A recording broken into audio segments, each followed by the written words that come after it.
নমস্কার। উপস্থাপনা করছি দত্ত রায় অ্যান্ড সন্সের পক্ষ থেকে use and burn transformer oil regeneration plant সম্পর্কে। ট্রান্সফর্মার অয়েল সাধারণত মিনারেল অয়েল হয়ে থাকে। বর্তমানে সমগ্র বিশ্বে খনিজ সম্পদ ক্রমশ শেষ হতে চলেছে, তাই সরকারের লক্ষ্য খনিজ সম্পদ সঞ্চয় করা ও দূষণমুক্ত বিশ্ব তৈরি করা। এছাড়া ইউজ অ্যান্ড বার্ন ট্রান্সফর্মার অয়েলকে পুনরায় ব্যবহারযোগ্য করে তোলা, তার সাথে বিদ্যুৎ শিল্পের ব্যয় সংকোচ করা, সেই সঙ্গে আর্থিক সাশ্রয়ের দিকটিও খুবই গুরুত্বপূর্ণ বিষয়। প্রথমেই বলে রাখি, এটি একটি দূষণমুক্ত গ্রিন প্রজেক্ট। এই রিজেনারেশন মেশিনটি বৈদেশিক প্রযুক্তির সাহায্যে ব্যাঙ্গালোরের ভাওলার ওয়েস্ট গ্রুপ প্রস্তুত করেছেন, যা বিগত 50 বছর ধরে বিদ্যুৎ পরিষেবায় নিযুক্ত। আমাদের অভিজ্ঞতায় এই কোম্পানির মেশিন প্রযুক্তিগত ও গুণগত মান দিক থেকে বিশেষ উল্লেখযোগ্য ও প্রশংসিত। এবার আপনাদের সামনে মেশিনের কার্যকারিতা সম্পর্কে আলোচনা সাপেক্ষে কিছু ব্যাখ্যা তুলে ধরি।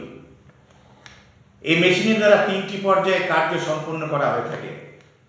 প্রথমত ফিল্ট্রেশন, দ্বিতীয়ত রিজেনারেশন, তৃতীয়ত রিঅ্যাক্টিভেশন। এবার আসা যাক 3টি পর্যায়ের বিস্তারিত ব্যাখ্যাতে। প্রথম পর্যায় filtration. Use and burn transformer oil এর প্রাথমিক নমুনা পরীক্ষা করার পর, অর্থাৎ তেলের বিডিবি, অ্যাসিডিটি, ময়েশ্চার কন্টেন্ট এবং কালার দেখার পর তেলকে ফিল্ট্রেশন করে রিজেনারেশনের উপযোগী করে তোলা হয়। এই যেটা দেখা যাচ্ছে সেটা হলো ফিল্ট্রেশন ইউনিট। এই ফিল্ট্রেশন ইউনিটে থাকছে 54 কিলোওয়াট হিট চেম্বার, 3টি ফিল্টার চেম্বার, এছাড়াও থাকছে ভ্যাকুয়াম চেম্বার। তেল ফিল্ট্রেশন করার প্রাথমিক নমুনা পরীক্ষা করে রিজেনারেশন পর্যায়ে আসতে হয়। আপনারা এই যে মেশিনের 8টি সমান্তরাল কলম দেখতে পাচ্ছেন, এই কলমগুলিকে বলা হয় রিজেনারেশন ব্যাংক। এই কলমগুলোর মধ্য দিয়ে অনবরত তেলটি পাস করানো হয়। প্রথম 2 ঘন্টায় ব্ল্যাক বা ব্রাউন থেকে লাইট ইয়েলো কালারে আসে, পরবর্তী 2 ঘন্টায় লাইট ইয়েলো থেকে ওয়াটার বেস কালারে বা নতুন তেলের সমতুল্য তেলে রূপান্তরিত হয়। এই সমান্তরাল কলমগুলি অ্যাক্টিভেটেড মিডিয়াতে ভর্তি করা আছে। এই অ্যাক্টিভেটেড মিডিয়া সাধারণত ফুলার্স আর্থ সহ কিছু রাসায়নিক উপাদান দ্বারা নির্মিত, যে রাসায়নিক তেলের কেমিক্যাল প্যারামিটার বজায় রাখতে সক্ষম। তেল রিজেনারেশনের পর এইসব রিজার্ভার দেখছেন এখানে মজুত রাখা হয়। এবার আসছি মেশিনের তৃতীয় এবং শেষ পর্যায়ে, যাকে রিঅ্যাক্টিভেশন বলা হয়। রিঅ্যাক্টিভেশন সম্পর্কে কয়েকটি আলোচনায় আসা যাক।